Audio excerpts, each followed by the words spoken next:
Olá, seja muito bem-vindo à nossa entrevista especial de hoje. O nosso convidado é o advogado e economista Alessandro Azzoni.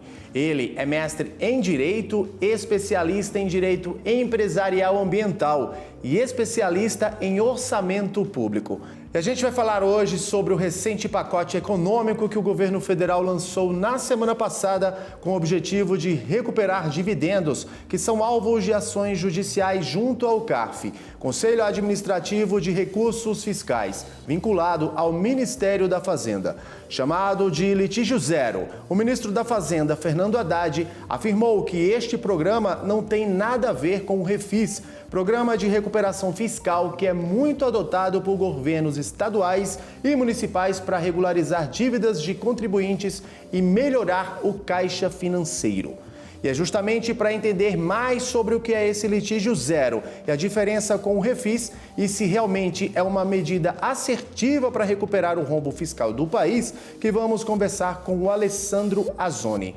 Olá, Alessandro, seja bem-vindo ao canal Empreender e à nossa entrevista especial de hoje.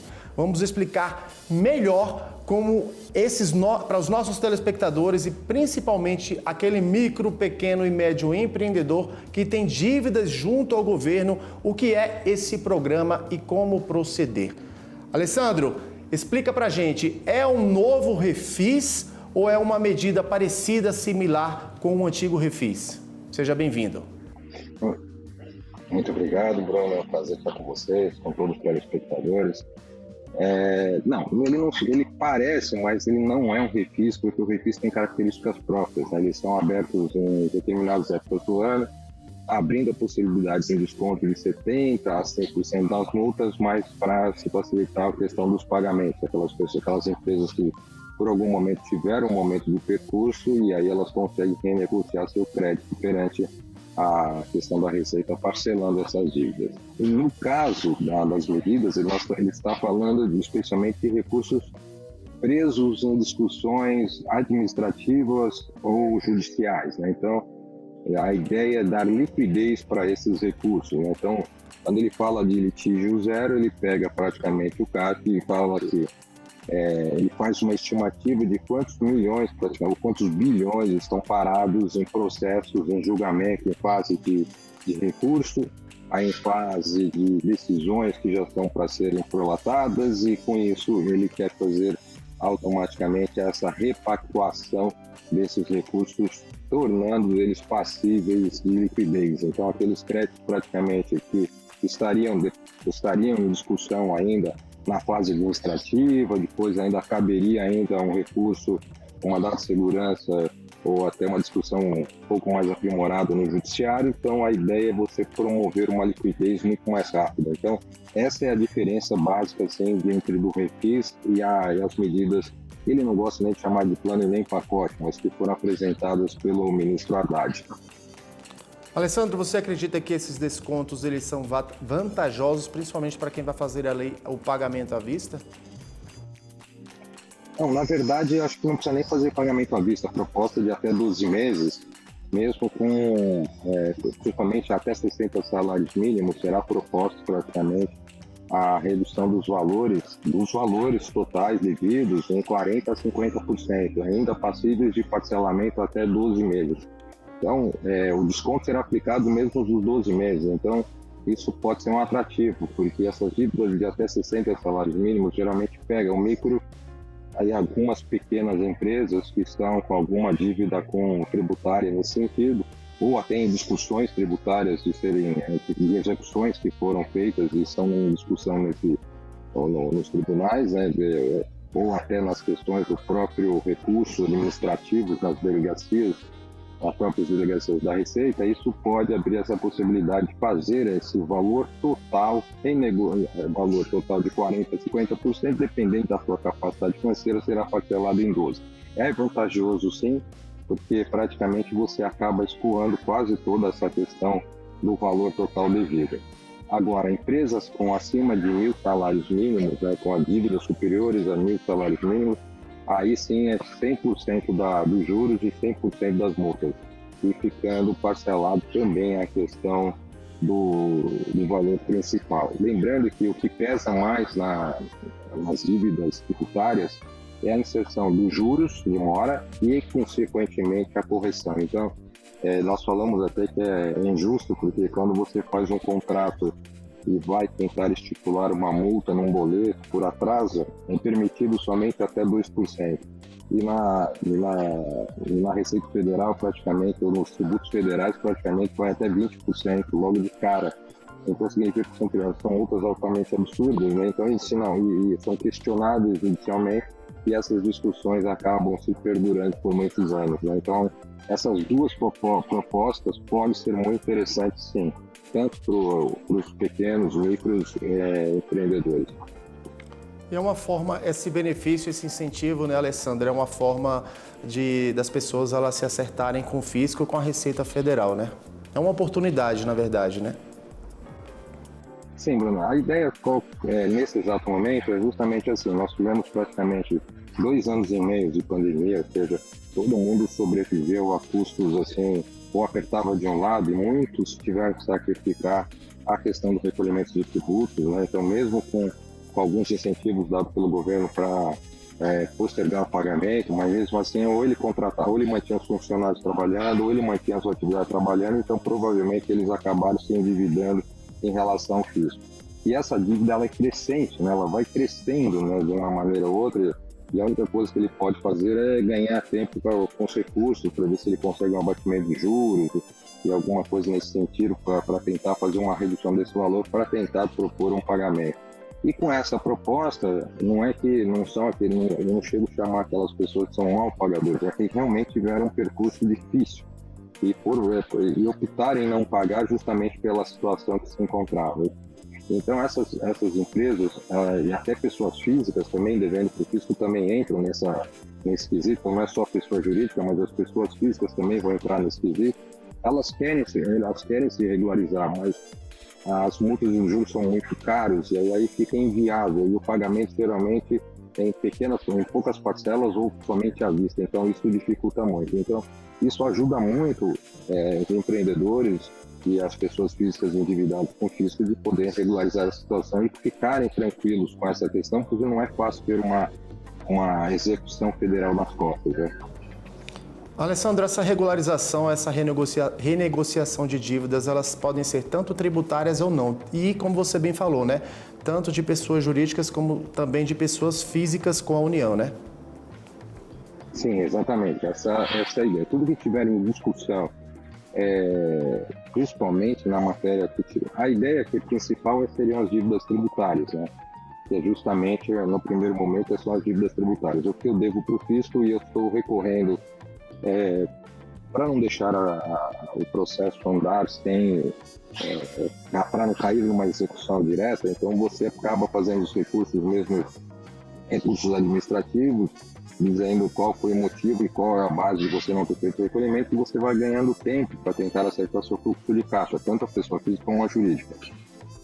Mesmo sabendo que você não vai conseguir vencer, porque você sabe qual foi o motivo de você não pagar, mas é uma esperança que você tenha alguma decisão favorável nesse sentido que você possa repactuar. Então, nesse exato momento, a proposta que é feita é justamente tirar esses ativos que estão parados em discussão e automaticamente colocar em questão de fluxo interno dentro da própria arrecadação. Seria mais ou menos assim, eu tenho 3 bilhões em discussões, eu agilizo essas questões de renegociação e pagamento, mesmo que eu tenha esses 3 bilhões sejam colocados com os descontos, chegue a 1,5 bilhão ou até 1,7 bilhão, mas é 1,7 bilhão que me entra no caixa, eu consigo fazer caixa disso. Sem contar também que dentro dessas propostas foram colocadas também a questão de retirar os recursos de ofício, né? Ou seja, uma vez que o contribuinte ganhe na primeira instância, o governo não vai ficar recorrendo e o outro lado recorrendo para tentar ter uma vitória sobre uma decisão que já foi pacificada.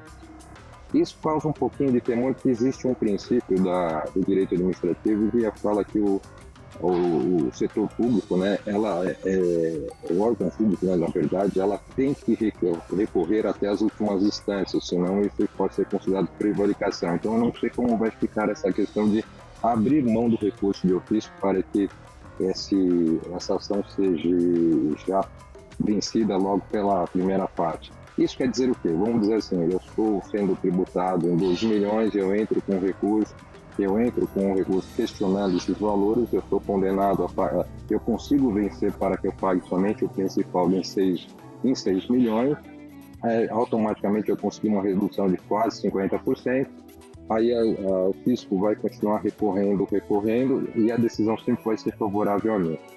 Uma forma de que esses 6 milhões automaticamente já está discutido, já ganhou em primeira instância, já se efetiva e já se faz o pagamento. Então, isso você também ganha velocidade para entrar esse fluxo no caixa.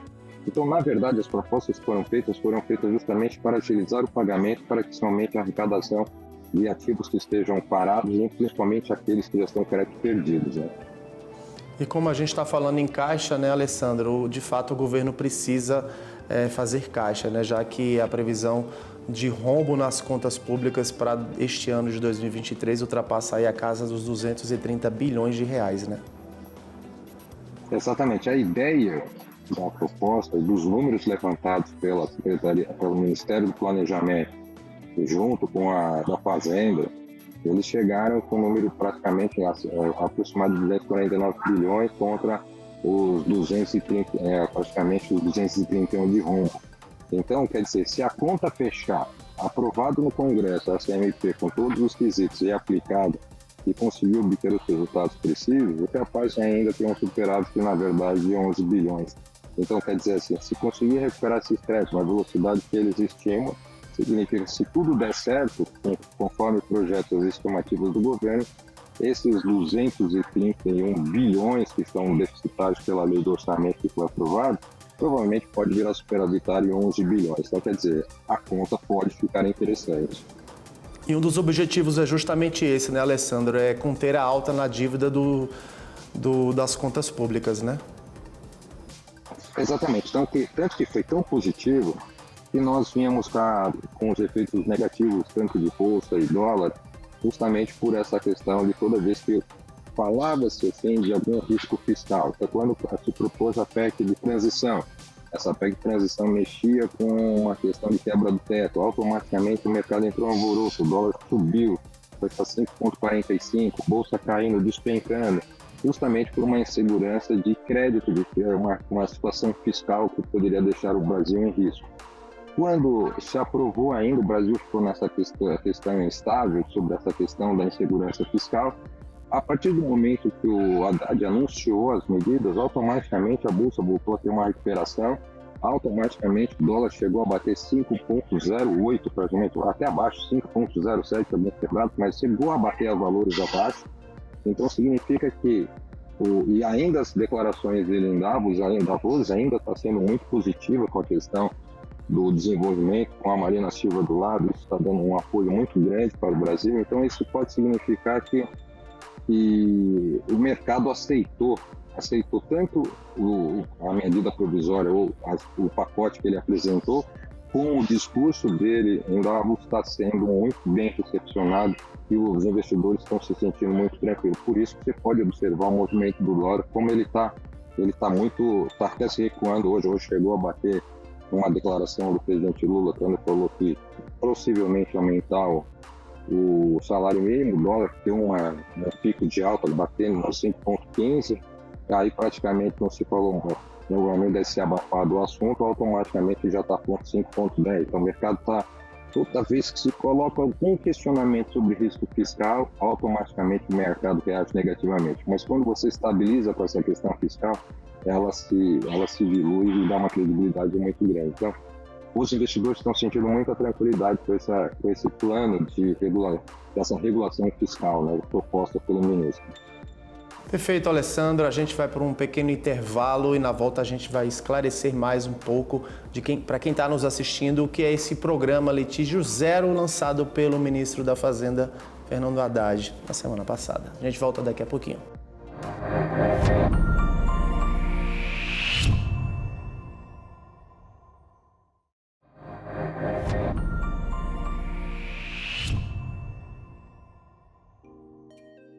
Estamos de volta com essa entrevista especial falando sobre esse novo programa criado pelo ministro da Fazenda, Fernando Haddad.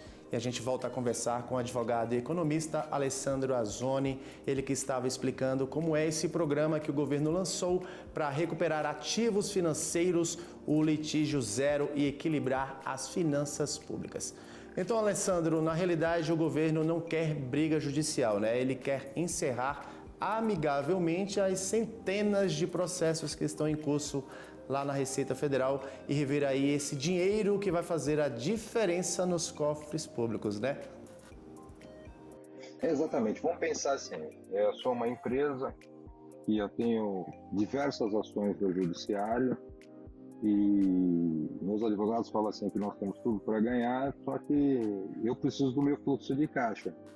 O que é melhor? Eu ir até o final do processo, ficar o outro lado tem direito de recurso, na segunda instância, ainda eu posso questionar um pouco mais para frente em recursos extraordinários ou recurso especial, e jogando isso mais para frente possível. Ou tentar fazer um acordo. Então, a ideia praticamente é essa, eu parar de brigar, tentar fazer uma proposta de acordo, isso é rentável para todos os lados, a não ser aquela pessoa que realmente deva, ela não consiga ter como pagar, assim ela vai ficar questionando para ganhar cada vez mais prazo, enquanto ela tenta achar um fluxo. Mas a ideia de todas essas pessoas que estão buscando uma discussão dentro do judiciário é justamente ganhar alguma vantagem sobre o que foi aplicado sobre o imposto não pago. Geralmente é sobre multa e sobre juros. Geralmente esse é o questionamento. Porque quando há uma questão de incidência tributária, é um pouco mais difícil, né, a discussão. Então, geralmente, pode existir a questão da incidência, mas geralmente ela se deixa de pagar, então, e aí se recorre à questão de tentar suavizar esses pagamentos. Então, isso é uma grande oportunidade, tanto para esses devedores tentarem quitar praticamente, e a possibilidade de pagar em 12 meses. Então, quer dizer, abre-se uma possibilidade até de colocar dentro de um fluxo e acertar essa regularidade. Então, você deixa de praticamente... existe aquela conotação, né? Quando que você se torna sonegador? Quando eu sou autuado, né? Eu não pago a autuação e aí sim eu passo a sonegador. Então, quando eu entro nessa fase de acordos, de recursos, ou fase administrativas, eu praticamente suspendo a execução. Então, e essa questão de você repactuar suas dívidas te deixa numa credibilidade muito grande, que você deixa de estar inscrito no CADIM e outros tipos de... Toda vez que você abre uma possibilidade de acordo, automaticamente essas inscrições, principalmente de negativação, te abre uma possibilidade de você limpar o nome da sua empresa e até o seu como pessoa física. Então, isso já abre um mercado muito grande. Então, você pode, de novo, fazer contato com empresas públicas, pode comercializar com elas, porque você não está com negativação a nível de devendo alguma coisa para a União. Alessandro, pelas contas do Ministério, existem hoje mais de 30 mil processos parados na Receita Federal e com este programa espera-se chegar aí a uma arrecadação em torno de 3,7 bilhões de reais em impostos. Isso é possível, na sua opinião? Os números são reais, vamos dizer assim. Eles fizeram a estimativa do valor do que tem de processos entre praticamente o próprio CAC e as próprias delegacias da Receita Federal. Isso é um número fatídico, que é o valor das ações com valor originário. Então, agora também cabe ver a questão da saúde financeira das empresas. Nós temos que analisar que nós tivemos uma questão de uma crise pandêmica, empresas que realmente passaram por dificuldades, chegaram até a falir. Então, quer dizer assim, muitos desses processos podem estar ganhando prazo mesmo para evitar de ter alguma execução em seu nome ou perder algum bem que ainda se restou, né? Então, assim, garantir que os 3 bilhões vão retornar automaticamente depende muito da saúde financeira das empresas. Então, depende muito se essas empresas ainda estão ativas, se essas pessoas físicas também estão ativas e se elas têm as condições de pagamento. Eu acho que esse é o primordial. Se partirmos do ponto que todos estão ativos, estejam com uma certa dificuldade, mas estejam no mercado, trabalhando no mercado, isso pode ser factível. Mas assegurar os 3 bilhões logo de cara, assim, que o valor de face ele vai receber integralmente, geralmente tem aí uma diferença, uma discrepância. Acho que se ele recebesse 50% ainda, eu acho que é um valor muito ainda real em cima do teu valor totalizado. Então, se ele estiver totalizando os 3 bilhões e 700 milhões como o valor total dos mais de 30 mil processos, e ele contar que a liquidez vai ser direta do valor de face, do valor dos tributos em si, eu acho um pouco retórico de falar assim que esse valor vai entrar integralmente. A não ser que ele esteja fazendo uma estimativa supervalorizada, já contando com esses 3 bilhões como um valor já superestimado ou subestimado. Então, pode vir até um pouco valor maior. Então, depende muito da situação, como se encontra as empresas que vão estar nesses processos, né? Então é uma situação muito delicada para se analisar. As vantagens são interessantes, né, Alessandro? Além da redução de juros, tem a redução de multas e também dos honorários advocatícios, né? Sim. Também tem a questão da utilização dos prejuízos fiscais e do cálculo negativo para quitar praticamente de 50% a 70% dos débitos tributários. Então isso também ajuda bastante. Então você consegue fazer essas manobras justamente para reduzir um pouco suas dívidas. E isso também se torna a conta que o ministro está fazendo é justamente assim: eu tenho que pagar, ele tem que me pagar, né? E eu vou ficar discutindo sobre uma coisa que nós vamos ficar aqui por muitos anos, e eu preciso do recurso imediato. Então a questão da efetividade em si, ela se torna real. Eu acho que as empresas têm que começar a dar uma olhada nesse planejamento tributário. Eu acho que é um momento de analisar as propostas, lembrando que essas propostas precisam ser aprovadas pelo Congresso, tanto a proposta, a medida provisória. Espera-se que não tenha nenhuma emenda nessas medidas, não tenha nada nisso que seja modificado o texto original, que não acabe destoando o que foi solicitado, né? Então, para ficar realmente uma proposta concisa. Uma vez aprovado, lógico que seja analisado com seus contadores a possibilidade de realmente se repactuar, porque não se trata de um refis. Então, é um plano mesmo de recuperação das dívidas que estão em discussão judicial. Isso te ajuda muito nessa questão. E lembrando que a questão dos honorários educativos são pesados. Quando você perde para a União, você também é executado pela Procuradoria. Então é pesado essa questão, e a Procuradoria não abre mão dessas sucumbências devidas, né? Então é importante também analisar não só o custo processual, mas também analisar a questão dos juros, do valor principal que está sendo abatido, tentar fazer um sacrifício dentro da sua receita para tentar se reorganizar nesse sentido. Alessandro, falando um pouco das propostas que tramitam no Congresso Nacional, na sua opinião, qual a importância de se aprovar a reforma tributária? Não só a tributária, mas também a administrativa e a política. Na verdade, o processo das reformas eram para ser aprovadas simultaneamente. A reforma trabalhista, a reforma da Previdência, a reforma administrativa e a tributária deveriam trabalhar sincronizadas. Aí fragmentou-se porque mudou-se o governo, aí aprovou-se da Previdência, a administrativa não se fez e se discute em fazê-lo, mas não se efetiva. E agora se fala, adiantou o carro na frente dos bois, colocou-se a reforma tributária. Por que eu coloco? Porque eu sou um pouco chato nessa questão da reforma tributária. A reforma tributária ela tem que vir para estimular o setor produtivo. O setor produtivo, nós tivemos um exemplo muito forte para nós economistas, né? Quando a Dilma fez a questão das isenções da linha branca e dos automóveis, automaticamente ela fez uma renúncia fiscal no qual ela foi obrigada a explicar de onde tiraria essa perda de receita que ela estaria dando para o setor, com um incentivo para essas indústrias poderem sobreviver ao daquele momento em que vive recessão. Na verdade, ela não teve um déficit de receita. Se vendeu tanto que ela teve um superávit de arrecadação. Isso mostrou-se que redução de tributo, se você reduz tributo, você aumenta a arrecadação. O que diminui a arrecadação é o excesso de tributação. Eu acho que assim, a reforma tributária ela tem que vir para estimular a economia como um todo para a geração de emprego e renda. E você ter a satisfação da sua renda, você poder executar seu sonho. Eu quero ter um carro, eu quero ter uma TV, mas nós não podemos, porque só de imposto é muito caro. Um veículo praticamente de 100 mil reais, 41 mil reais é tributo. Então, uma pessoa poderia comprar um carro, com certeza, de 59 mil reais.